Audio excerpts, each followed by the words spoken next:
Yun, and start recording mga kainuman sa katotohanan. Ating mga kaibigan dyan. Welcome sa isa na namang reaction video natin ngayon. So, ito Senator Robin Padilla. Hindi natin nahabaan kasi ang title niya, Senator Robin Padilla, Binget Bulag para kay Pastor. Okay? Kitang-kita naman natin na may bias naman talaga si Robin Padilla. 'Di ba? Kaya nga pinaglalaban niya eh. Nakatulong sa kanya, ganun talaga eh, politiko, 'di ba? Kahit nga sabihin mong mali yung ginagawa nila, kahit ano sigurong punarin natin, wala rin eh, no? 'Di ba? Pero meron lang tayong pakikinggan dito, tapos re-reactionan natin ng mabilis lang. Ta's kayo ng bahala mag-comment. Play natin muna 'to. Oo. Ano ba nangyari? Ano bang nangyari? Partner, Oh. si Pastor Kibuloy, Ay, hindi umaten. Hindi na naman Eh umaten. ngayon yung hearing, di ba? Oo, in-snap na naman. Ayun, so hindi umattend uli si Pastor Kibuloy, okay? Sinampinahan na yun tapos eto yata yung pinapa-cite in contempt na. Eto kapon yung video nila eh. Snap. Mhm. So syempre, buti na lang, nandoon si Senator Coco Pimentel. Okay, anong ginawa ni Senator? Hindi ko kasi Partner. kanina na. So buti na lang daw nandun si Senator Coco Pimentel. Buti na lang daw andon. So ibig sabihin parang kasi alam nyo ang dating sa atin, parang naniniwala sila dun sa mga testigo. 'Di ba? Tapos yung mga testigo naman na pinapakita nila Pastor Kibuloy dun sa video, hindi naman nila pinaniniwalaan. So, para saan pa napupunta rin si Pastor Kibuloy, kung dito pa lang mismo sa Senate na to, Senate hearing na to, nahuhusgahan na siya. Tapos sasabihin nila, hindi to husgado, hindi to ganyan, in aid of legislation. Parang wala din namang in aid of legislation na makukuha dahil may mga batas na. 'Di ba?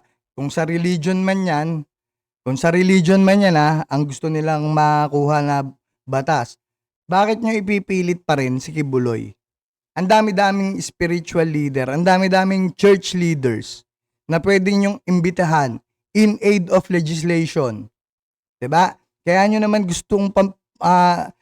lang naman gustong papuntahin si Kibuloy diyan para durugin or pahiyain. At saka mamak or husgahan, 'di ba? Diyan mismo sa Senado. So yun yung yun yung purpose nila diyan kung bakit pinipilit nila at ipapahuli pa, 'di ba? Kung in aid of legislation, bakit hindi kayo kumuha ng mga pastor? Si Joel Villanueva, yung tatay niya, patawag nyo diyan. 'Di ba? Bakit hindi yun ang gawin nyo? In aid of legislation. Magpatawag kayo ng mga imam, yung mga sa Muslim, para alam din natin kung magkakaroon ng batas pagdating sa religion. In aid of legislation. 'Di ba? Hindi eh. Anong nangyayari dito kasi kailangan yung papuntahin, hindi naman in aid of legislation, in aid of manghusga. 'Di ba? Tapos hindi ko alam kung bakit sila Attorney Claire sumasang-ayon sa ganyan. 'Di ba? Buti daw andun si Senator Coco Pimentel. Alam mo, sa Partner, totoo lang mga kayubi, isa ito sa mga malalaking hearing. Mm-mm. Kumbaga controversial issue. Mm-mm. Pero, hinahayaan talaga Controversial issue kaya nga kailangan sa korte na. 'Di ba? Kung sinasabi nyo nga na malakas ang kapangyarihan ni Kibuloy sa Davao, 'di ba? May motion to inhibit para sa ibang lugar. Ilagay yung ang tawag dito, yung hearing kung alam nilang maiimpluwensyahan ni Kibuloy. So anong ini-issue nila dito, 'di ba? Di sana ginawa nila ibang spiritual leader or iba-ibang mga matataas na pastor ang pinadalo nila diyan sa hearing nila kung gusto nila ng in aid of legislation, hindi in aid of panghuhusga. mag-isa. Si Senator Coco. Risa. Senator Oo, Risa. buti sinamahan siya ni Senator Coco. Oo. Ang tingin ko ang purpose ng pagsama niya is para makapag-order makapag-cite in contempt itong si Senator Risa. Oh, Kasi kaya daw sinamahan ni Coco para daw makapag-cite in contempt etong si Risa. So, dun pa lang, alam natin na pinag-iinitan talaga nila si Pastor Apollo Kibuloy. Bakit ba nila hindi pag-iinitan? Mga makakaliwa yun. Pinagtatanggol nyo yung mga makakaliwa. Yung mga mga lefties, yung mga bata na sinasabi natin na na nagpapasok ng mga bata sa NPA. Tapos yun yung pinapanigan natin. In aid of legislation. 'Di ba? Sayang pera nga, sayang oras diyan sa Senado. Alam naman natin na 'yan. Bakit kailangan sabihin yung buti na lang sinamahan? Anong pinagkaiba natin sa dati? Anong pinagkaiba nyo sa iba? Kung ngayon pumapayag na kayo na alam yung walang patutunguhan yung hearing. Tapos anong mangyayari sa mga hearing na yan? Mabubutasan uli. Hindi ako disclaimer, hindi ako para kay Pastor Apollo Kibuloy.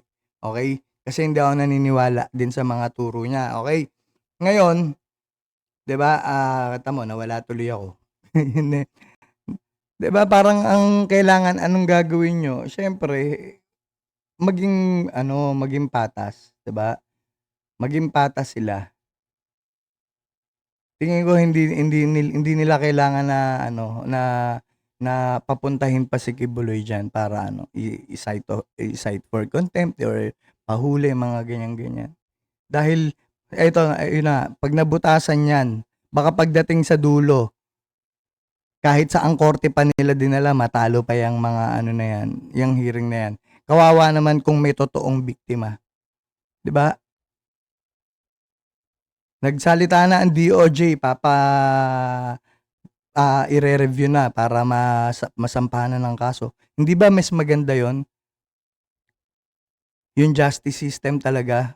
At least may cross-examination. Malalaman natin kung sino nagsasabi ng totoo. Si Risa Hontiveros, sinabihan na niya kaagad yung video ng testigo ni Kibuloy na hindi rin totoo. Anong ebidensya niya? 'Di ba? ng isang miyembro. Okay. Kasi pag isa lang, Wala. wala. Wala. Oo. 'Di ba? So, Mahirap. feel ko yun yung reason. Kasi Oo. di ba wala nga umaatin. So, Ayun, sige. Tatapusin na lang natin dito. Ngayon si Robin Padilla nagpapirma na ata kung sino yung mga hindi pabor doon sa para ma-cite in contempt si Kibuloy. Hindi ko alam kung ano susunod na mangyayari doon. 'Di ba? Pero kung iniisip nila na bias ba si Padilla kay Kibuloy, hindi pa ba halata? 'Di ba? Hindi pa ba halata? Siguro yung mga tao na natulungan din ni Kibuloy, yun din yung mga pumirma din naman kay kay Robin Padilla na na tutulan niyang pag-cite in contempt kay Kibuloy, 'di ba? So yun lang mga kainuman natin. Sana may natutunan kayo. Sana naintindihan nyo, 'di ba? Na kung gusto talaga nila ng in aid of legislation, hindi lang naman si Kibuloy ang pwede nilang imbitahan.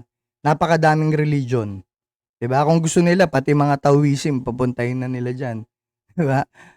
Yung mga Hinduism papuntahin na nila para at least lahat nandiyan na, 'di ba? Alam nila kung ano mga religion ang pwedeng ibangga dito sa or hindi pwedeng ibangga sa politika, 'di ba? Yun lang yun.